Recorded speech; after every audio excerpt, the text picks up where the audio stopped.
try a little experiment. What we're doing right now is we're going to try a little experiment.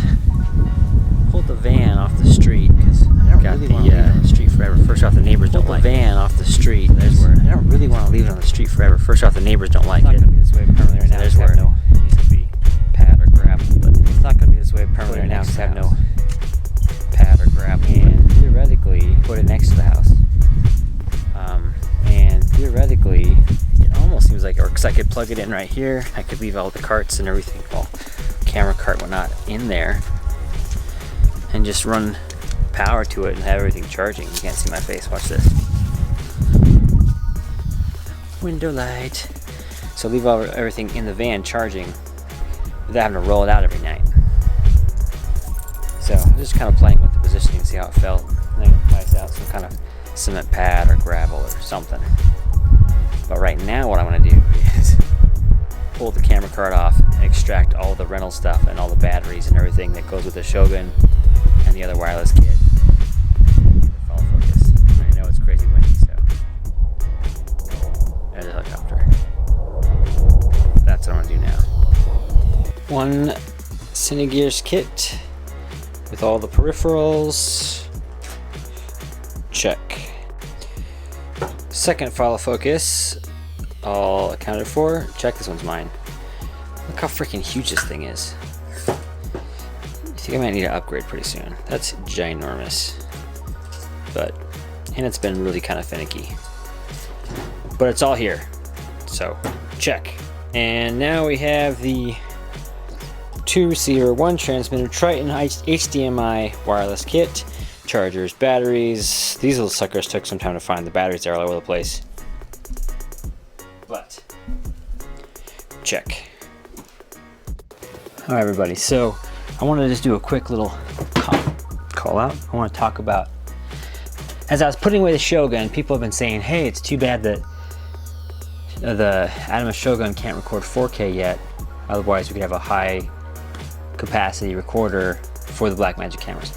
I don't know about the production camera or the cinema camera, but as far as I can tell right now, the URSA Mini is working just fine, sending out Ultra HD, ProRes, 4K to the recorder. And so we'll just look at that really quick. And then on top of that, I want to mention the monitors. So the Shogun, from my experience, has been it was a really nice monitor to have on set. It's clean, it's clear, the battery seems to work okay. I love the touchscreen features. I really didn't get to use it as much as I'd like, though, as we were moving so fast. I mostly use it as a preview monitor so I could see what B camera was doing while I was operating A camera. But here you go. So I have, this is actually some footage of that I shot the other day. So let me just go out, whoops, not menu. Let me go back into live mode. So there's a lovely box that's in the garage. Oh, so I fall over here. So there's my hand. So just for fun here, let's roll some. So, whoops. Rolling. So Atomos thinks it's rolling. Just my hand. And as far as I can tell, let's see if we can see here on this wide angle lens. We're going at 2160p, 2398, and that's exactly what we need for Ultra HD, which is not true 4K in the sense of 4K, but it's 4K HD everyone's used to seeing. So I'll have to pull this cassette out and run it in the machine and make sure they recorded it as it should. But this is ProRes HQ. Now just for fun's sake here, might as well see if we can't do this the raw. And supposedly, I saw it somewhere. Let's see, recording. Raw, sure, why not? That's true 4K menu. Shogun's gonna reset now. It probably won't, huh? It's still gonna record in Ultra HD, I'm pretty sure. ProRes codec. I don't really have any options because the DNH-HD is not unlocked yet. So technically, I could be recording RAW on the camera and ProRes to the Shogun, and somewhere I read that it should be exactly the same time code. And it's kind of cool. You can actually also you can run. Let's see, where's the options here? I was playing with it the other day. You can run the Shogun to start stop off of the time code. So let's go on. Oops. Yeah, time code trigger on. All that stuff. SDI. Boom. So if I hit roll on this URSA, rolls on the Shogun.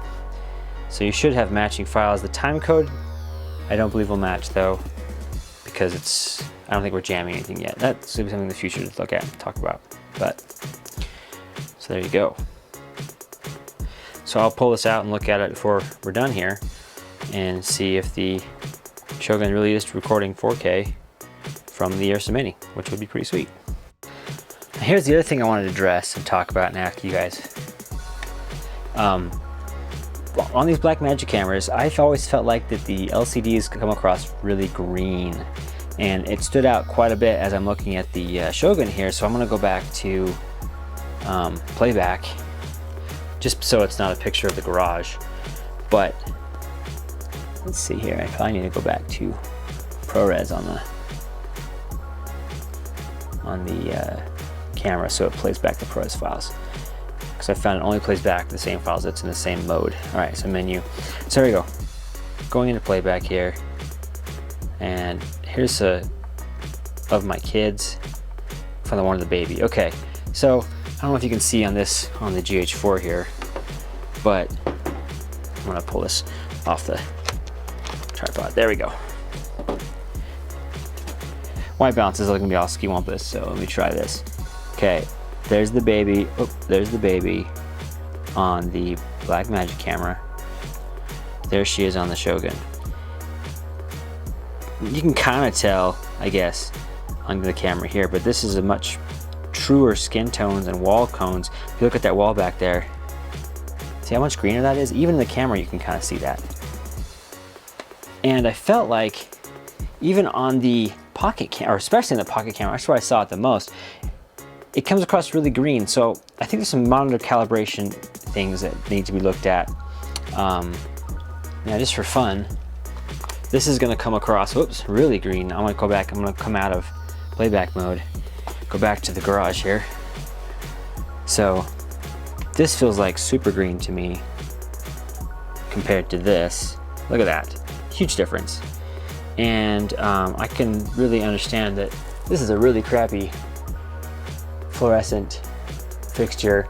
That's a fluorescent or a LED, low-cost LED fixture. So there's green sources coming from everywhere. So I want to say, you know, that's the reason why, except for the fact I'll bet you when I pull this up on the computer, it's not going to look like that. So that's something I have a question about with anybody who's used more Blackmagics than I have.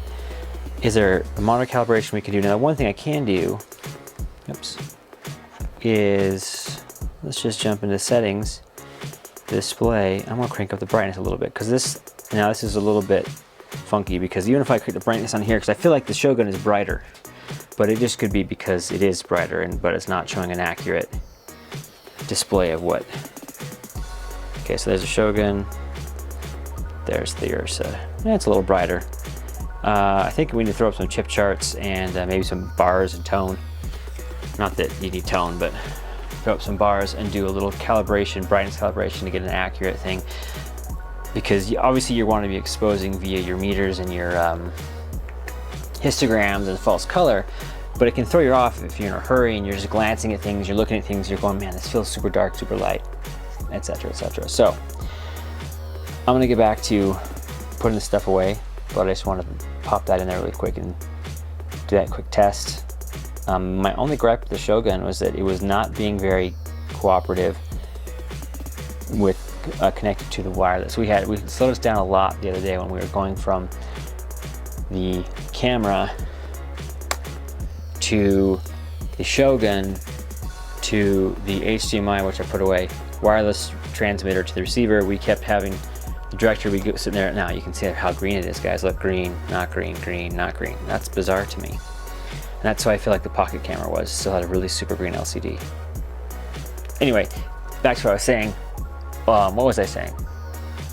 Oh, it kept, the Shogun would just not send signal through the HDMI to the transmitter. So the director would constantly be losing signal, and we spent wasted a lot of time hooking, resetting, doing whatever, trying to get B camera back up so the director could see what was going on. So I took the Shogun out of the loop, and I just used the little Atomos converter that goes from SDI to HDMI, and that seemed to do the trick. It didn't have too much trouble converting the signal and then staying pretty consistent with the transmitter. So maybe that's a setting or something. I didn't dive super deep into the Shogun trying to figure that out. But anyway, so I'm gonna go back to putting the stuff away, and then I can do some editing. So here is the Shogun drive plugged into the computer. I'm using my trackpad instead of my mouse. Come on. There we go. And there is our 4K image of the lovely weird box in my garage on the Shogun drive. So conclusion is, the Shogun does record off the SDI, HDSDI 4K HD, at least ProRes, because that's what the records to native. This is a ProRes HQ, 4K off the drive. That's really all I have to say. My only thought is I would love to be able to record RAW. That's what I'm shooting for. So some kind of CFast card adapter to SSD would be ideal. We're working on that, as you know. But there you go. So for anybody who was curious, the Shogun does record to 4K record 4K from the URSA Mini off the HDSDI. So there you go. Now I'm really gonna go finish working so I can do some editing.